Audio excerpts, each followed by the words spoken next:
स्वागत। सुधागड एज्युकेशन सोसायटीचे केआ बांठिया माध्यमिक विद्यालय व NN पालीवाला ज्युनियर कॉलेज नवीन पनवेल सादर करीत आहे शैक्षणिक व्हिडिओ।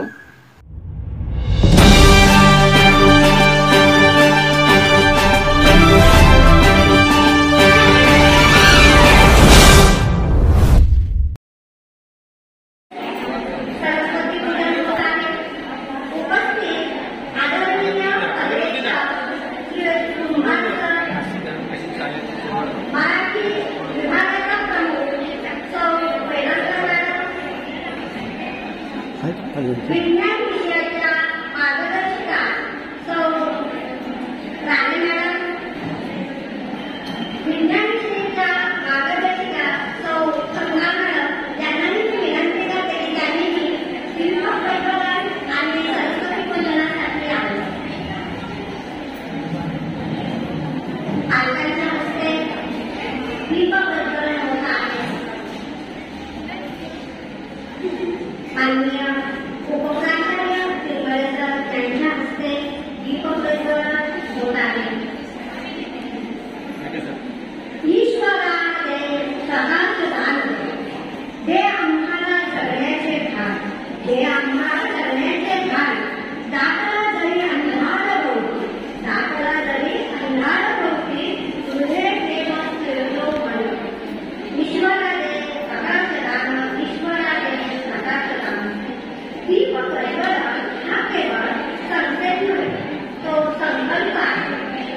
अज्ञानरूपी अंधार नष्ट करण्याचा संकल्प आहे, तेजाचा वारसा जपण्याचा संकल्प आहे।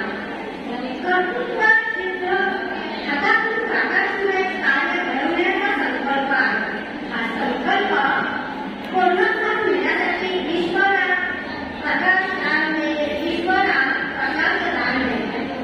मी सर्व मान्यवरांना विनंती करते की आपण व्यासपीठावर स्थानापन्न व्हावे।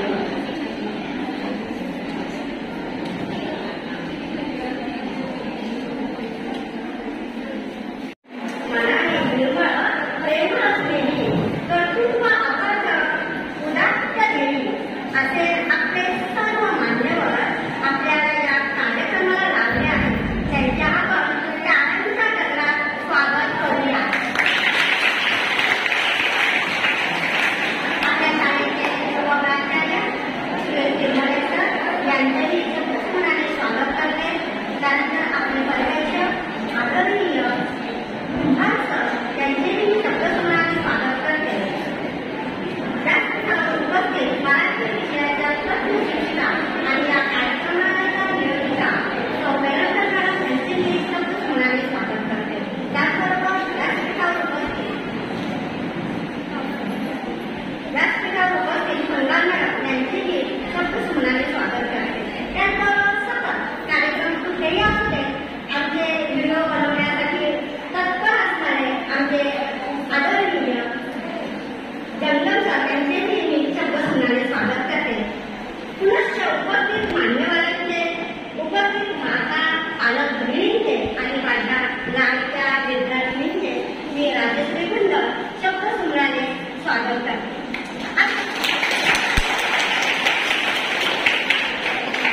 आजचा कार्यक्रम आधुनिक काळातील विद्यार्थ्यांसमोर असणारी आव्हाने आणि त्यांच्या अपेक्षित योग्य वर्तन या कार्यक्रमासाठी प्रस्ताविका आपल्या शाळेचे गणित विषयाची गणती असणार आमच्या आदरणीय विभाग सर यांनी करावं अशी मी त्यांना विनंती करते।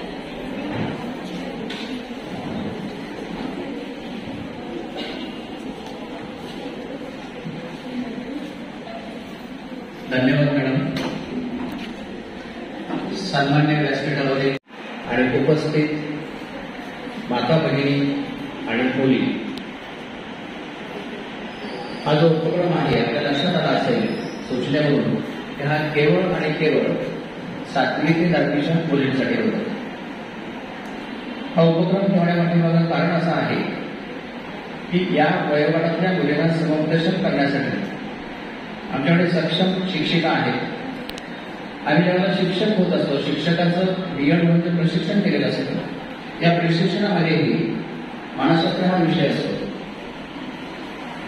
त्यानंतर या वयाच्या मुलांना आणि मुलींसाठी योग्य मार्गदर्शन करता यावं यासाठी वेळोवेळी शासनानेही प्रशिक्षण आयोजित केलेले असतात. ते प्रशिक्षण पूर्ण केलेले आपल्याकडे शिक्षक आहेत. आणि म्हणून ज्या वेळेला या मुलींना शाळेमध्ये काही अडचणी निर्माण होतात, त्यांचं समुपदेशन आमच्या शिक्षिका करतातच.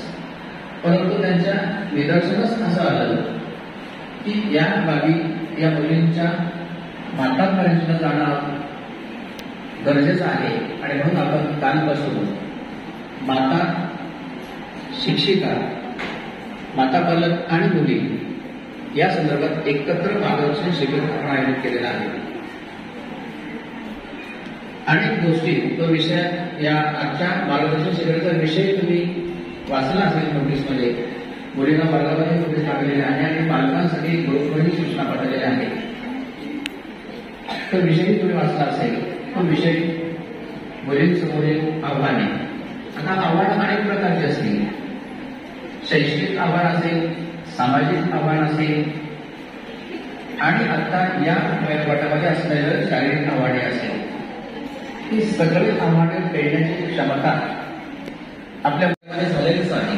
ते मुलींनी कदाचित तुमच्या घरी तुमच्याबरोबर शेअर केलं असेल.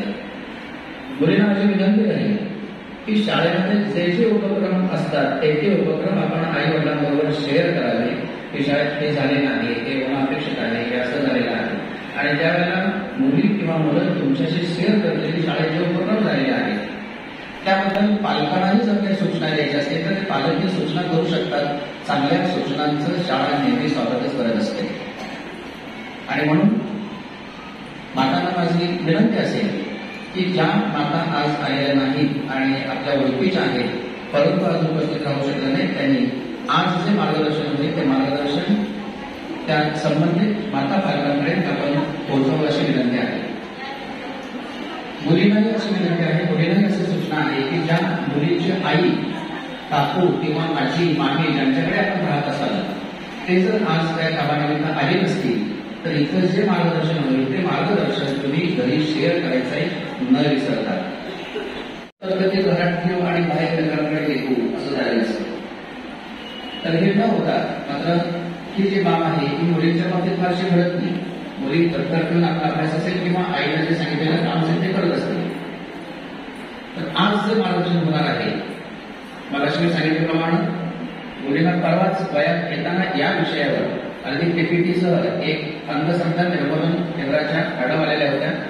अभ्यासपूर्ण मार्गदर्शन त्यांनी केलेलं आहे. हे मार्गदर्शन आम्ही अगोदरच करणार आहोत माता, पालक आणि मुलींसाठी. पण मध्येच खास मुलींसाठी ते आयोजित केलेलं मार्गदर्शन आहे. मुलींनी कितपत घरी शेअर केलं माहीत नाही, पण या गोष्टी कराव्या. आज आपण खास पुन्हा मुलींना माहीत असून सुद्धा माता पालक येण्याची अपेक्षा अशी होती की परवाचं जे मार्गदर्शन होतं ते फक्त शाळेतल्या मुली उपस्थित होत्या, माता पालक नव्हत्या. माता पालकांनीही लक्षात आलं पाहिजे की या वयाच्या मुलींना आपण कसं समुपदेशन करणं गरजेचं आहे. त्यांच्यासमोर येणाऱ्या अडचणी कोणत्या आहेत अर्थात आपल्याला माहीत असतील, पण त्या अडचणी, त्या समस्या आपण एवढ्या गांभीर्याने घेत असतो आणि त्या गांभीर्याने घ्याव्या आपण. म्हणजे मुलींच्या मनावर कोणताही विचित्र आणि वाईटपणा होणार नाही. त्यांच्या मनामध्ये होणारे जे बदल आहेत ते स्वीकारले जातील आणि सकारात्मक दृष्टिकोन त्यांच्यामध्ये निर्माण होईल यासाठी आजचं हे मार्गदर्शन आपण आयोजित केलेलं आहे. या संदर्भात त्याचबरोबर आपण कसं वागावं संदर्भात आणि इतर गोष्टी काही शाळेत होतात या संदर्भात माहिती दिलेली आहे. अतिशय उपयुक्त असं मार्गदर्शन सरांनी केलेलं आहे, त्याबद्दल धन्यवाद सर. त्यानंतर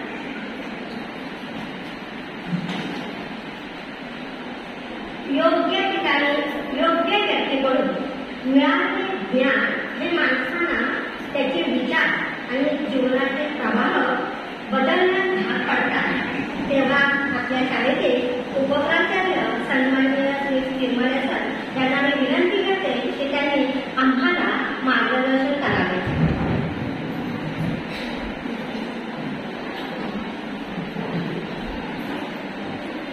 नमस्कार. आजच्या या माता, पालक, शिक्षक सभेसाठी उपस्थित आमचे मार्गदर्शक श्री कुंभार सर, मराठी विभाग प्रमुख सौ वेलणकर मॅडम, गुंडा मॅडम, विज्ञान विषयाच्या अंगार मॅडम, राणे मॅडम आणि ते उपस्थित सर्व माता आणि विद्यार्थी भगिनींनो,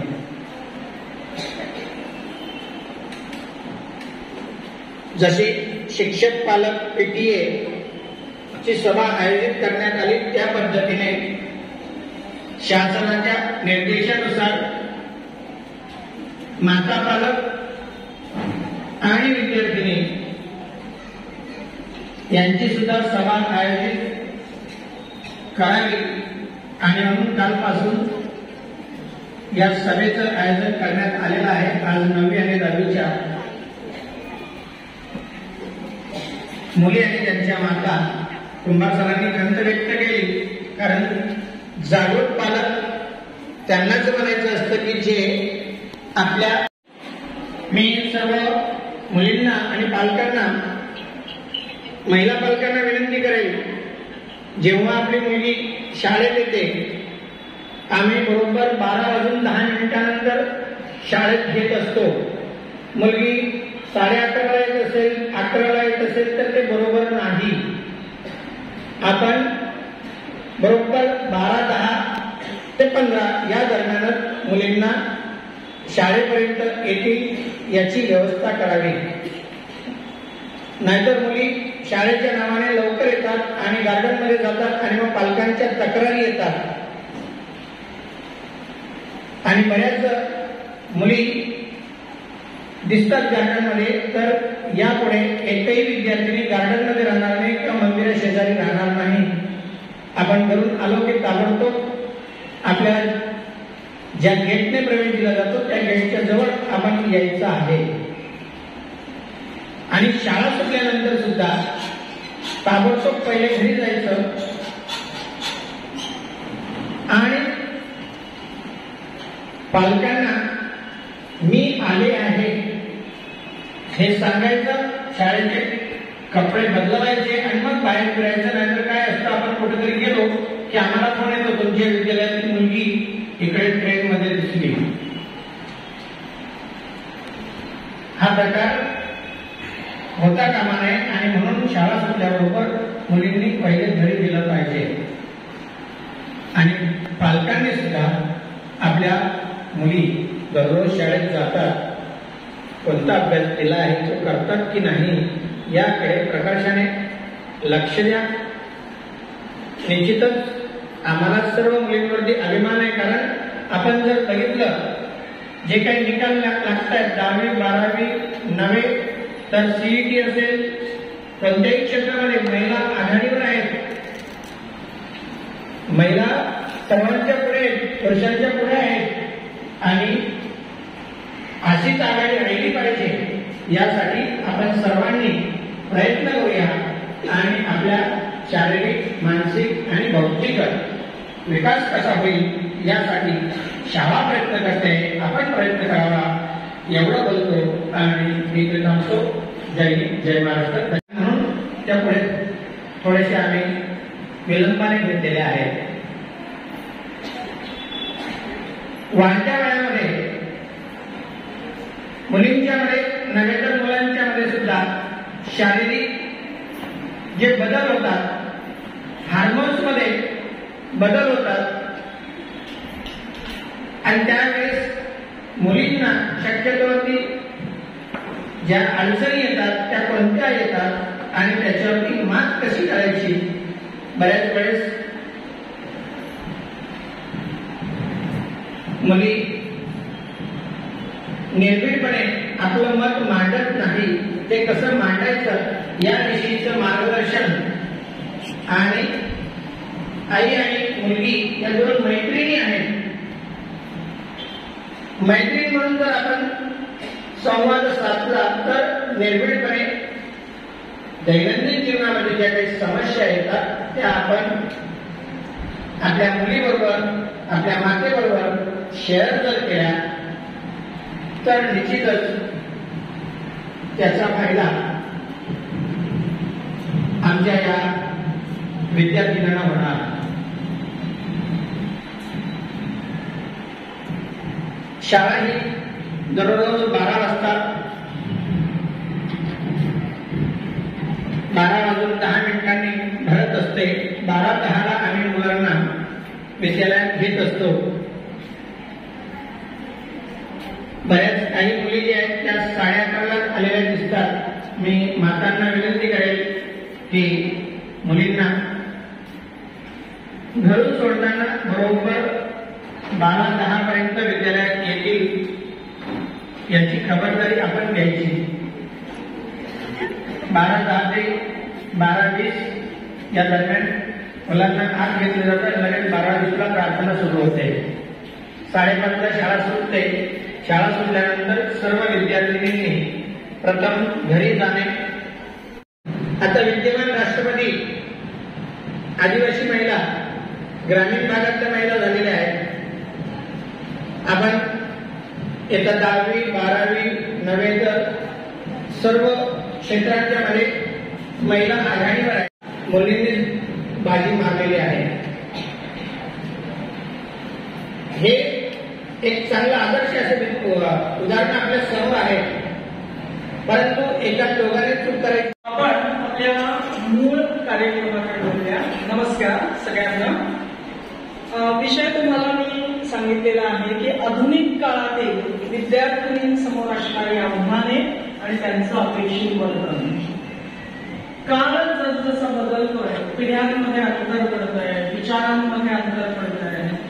आपली पिढी या तुम्ही बाल्यावस्थेत असताना विशेषतः आपले हक्काचे मराठी चॅनल रायगड ओवी न्यूज चॅनल सदैव आपल्यासोबत। रायगड ओवी न्यूज चॅनल नेहमी पाहत रहा, लाईक करा, सबस्क्राईब करा आणि बेल आयकॉनवर क्लिक करायला विसरू नका।